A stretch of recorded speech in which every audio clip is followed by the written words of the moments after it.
সুবহানাল্লাহ। তো আল্লাহ তাআলা এই আয়াতের মধ্যে যে বলেছেন যে মিনাল খাউফ, ভয়ের মাধ্যমে আল্লাহ তাআলা আমাদেরকে পরীক্ষায় ফেলবেন, এই ভয়টা কি কি হইতে পারে?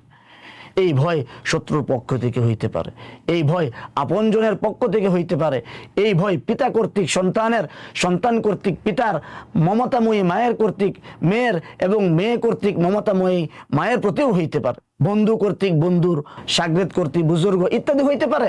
যখন আল্লাহ তাআলা আমাদেরকে এরকম পরীক্ষার সম্মুখীন করবেন তখন আমরা নৈরাশ হব না, কারণ আল্লাহ তাআলা তো বলছেন লা তাকনাতু মির রাহমাতিল্লাহ, বান্দারে তোমরা যত গুনাহই করো না কেন আমার রহমত থেকে তোমরা নৈরাশ হইও না, কারণ আল্লাহ তাআলা তো রাহমাতুল লিল আলামিন আরহামুর রাহিমিন, দয়ালু, দয়ার সাগর আল্লাহ তাআলা।